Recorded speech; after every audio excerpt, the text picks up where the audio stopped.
আরেকজন দর্শক কিন্তু সৌদি আরব থেকে আমাদের দর্শক অপেক্ষা করছেন। হ্যালো দর্শক, আপনার নাম বয়স বলে প্রশ্নটি করুন। জি, আমার নাম মিজানুর রহমান, আমার বাড়ি কুমিল্লাতে, আমি সৌদিতে থাকি। সৌদি আরব। আমি 2004-এ আমি পেয়ারা গাছ থেকে উঠে আমি একটু হাতের সিনার মধ্যে ব্যথা পাই, সিনার যে জয়েন্ট আছে এই জয়েন্টের মধ্যে ব্যথা পাই।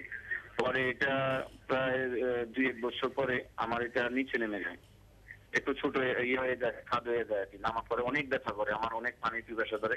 পরে হসপিটালে যাওয়ার পরে আমার এটা আর চিকিৎসা হয় না, উপরে ওঠে না। পরে হসপিটাল নেওয়ার পরে এরা আমাকে বেহুশ করে তারপরে এটা পজিশনে নিয়ে আসে। এখন কি এটা কি অন্য কোন চিকিৎসা আছে কিনা, নেক্সট টাইম এটা আর ইয়ে হবে না, আপনার পেইনটা বর্তমানে হবে না এরকম আর কি। যে আপনার এখন কি সমস্যা হয়? এই শোল্ডার যে আপনার সরে গিয়েছিল, এখন কি সমস্যা হয়?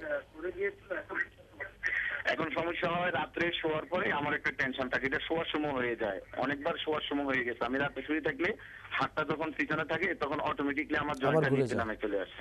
জি জি, আমি উত্তর দিচ্ছি। খুব প্রাসঙ্গিক বিষয় যে রিকারেন্ট শোল্ডার ডিসলোকেশন আমরা প্রায় পেয়ে থাকি। কেউ যদি কোনো বল থ্রো করতে গিয়ে অথবা ভুল অবস্থায়, সাজেস কেউ আসলো দুষ্টুমি করে, হয়তো তাকে একটা থাপ্পড় দিতে গেল, তখন কিন্তু শোল্ডার খুলে যেতে পারে। আমরা বলি এটা দুই দিকে হতে পারে, অ্যান্টেরিয়র ডিসলোকেশন অথবা পোস্টেরিয়র ডিসলোকেশন হতে পারে।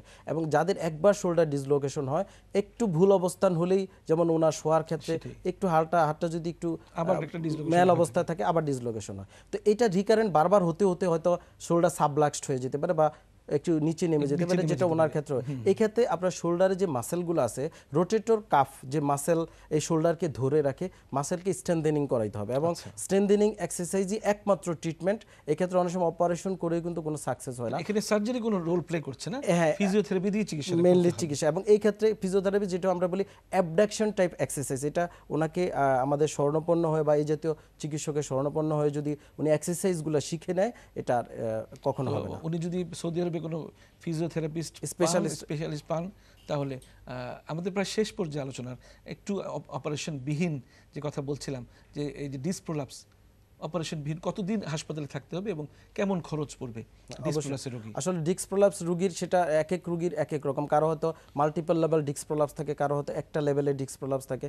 যাদের কম ডিস্ক প্রলাপস একটা লেভেলে থাকে, তাদের বেশি দিন থাকতে হয় না, 2 থেকে 3 সপ্তাহে মোটামুটি ফিজিওথেরাপিতে ভালো হয়ে যায়। মাল্টিপল লেভেল যদি থাকে এবং নিউরোলজিক্যাল খুব বেশি সমস্যা থাকে, হয়তো 3-4 সপ্তাহ রোগী যদি থাকে, আশা করি সেরে যায়। তো সেই ক্ষেত্রে অপারেশনে যে খরচটা হয়, তার চেয়েও প্রায় কাছাকাছি খরচ পড়ে এবং কম খরচ পড়ে। অপারেশনের জটিলতা, খরচ অনেক কিছু আছে, অনেক কিছু আছে। এখানে তো ঝুঁকিও থাকছে না। ঝুঁকিও থাকছে না। এবং এই রোগীগুলো আসলে আমরা যেটা করি, রোগীকে রিহ্যাবিলিটেশনে যাই, যে শুধু কাল ডিস্কটা কারেকশন করা না, এবং অন্য ডিস্কগুলো যেন প্রলাপস না হয়, সেক্ষেত্রে এডুকেশন দেওয়া এবং বিভিন্ন প্রকার থেরাপিউটিক এক্সারসাইজ আছে, এবং ব্যাক মাসেলকে স্ট্রেনথেনিং করাইতে হবে, তাকে পশ্চারাল এডুকেশন শিখাইতে হবে, সে শুবে কিভাবে, এই জাতীয় জিনিস আমরা ডক্টর শিখিয়ে দিই। শফিউল্লাহ প্রধান অনুষ্ঠানে এসেছেন, আমাদের দর্শকদের অনেক মূল্যবান কথা শুনিয়েছেন, যে কিভাবে অপারেশন ছাড়াই আধুনিক চিকিৎসা বেরিয়ে গেছে এই মেরুদণ্ডের ব্যথার। আপনাকে অনেক অনেক ধন্যবাদ। আপনাকে অনেক ধন্যবাদ, RTVকেও অনেক ধন্যবাদ। সুপ্রিয় দর্শক, আলোচনার মাধ্যমে আমরা অনুষ্ঠানের শেষ প্রান্তে চলে এসেছি। আশা করি আমাদের আলোচনা থেকে আপনারা আপনাদের জিজ্ঞাসার উত্তর বা পরামর্শ জানতে পেরেছেন।